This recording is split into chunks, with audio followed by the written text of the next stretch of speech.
யாழினி செல்வத்தில் பிறந்தவள். ஆனா அவளின் உலகம் ஒரே ஒருவன்தான். அவன் பெயர் அர்ஜுன்.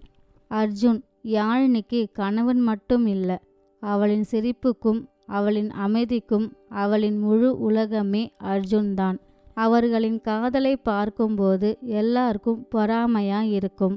சண்டைகள் கூட அன்பாக மாறிவிடும்.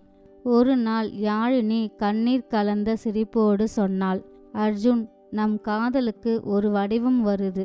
அந்த நிமிஷம் அர்ஜுன் குழந்தையை விட யாழினியைதான் அதிகமாக பார்த்தான்.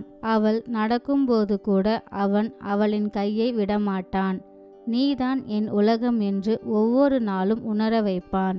10 மாதங்கள் கடந்தது. ஒரு பெண் குழந்தை பிறந்தது.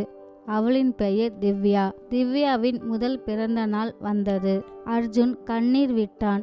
அது சோகத்துக்காக இல்ல, அவனின் வாழ்க்கை முழுமை அடைந்ததாக நினைத்தான். திவ்யா தூங்கும்போது அர்ஜுன் அவளின் அருகில் அமர்ந்தான்.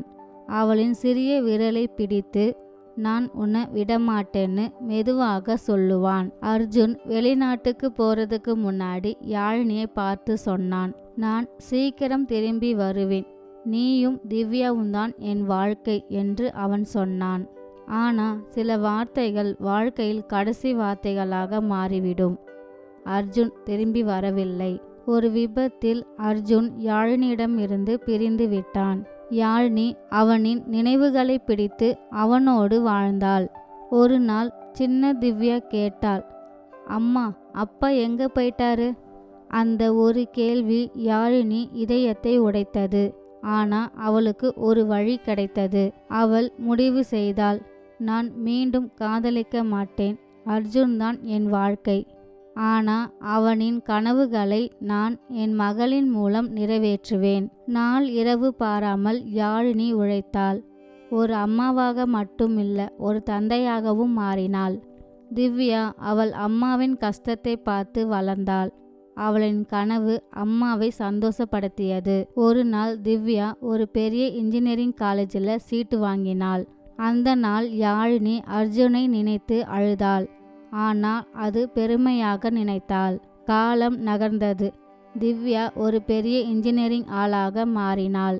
ஒரு நாள் யாழினி தன் மகளுக்காக ஒரு நல்ல வரனை பார்த்தாள். அவன் பெயர் சதீஷ். நல்ல மனசு கொண்டவன். திவ்யாவின் கல்யாண நாள் அன்று யாழினி அர்ஜுன் புகைப்படத்தை பார்த்து சொன்னாள், நீ இல்ல, ஆனா நம் கனவு நிறைவேறிடுச்சு. திவ்யா அம்மாவை கட்டிப்பிடித்து சொன்னாள், அம்மா, நான் இவ்வளோ பெரிய ஆளானது உன்னால மட்டும்தான். யாழினி இப்பொழுது தனியாக இல்லை. அவளின் காதல் அவளின் மகளின் உயிரோடு இருந்தது. சில காதல்கள் மீண்டும் வராது. ஆனா அவை நம் வாழ்க்கையை உயர்த்தி ஒரு புதிய அர்த்தத்தை கொடுக்கும்.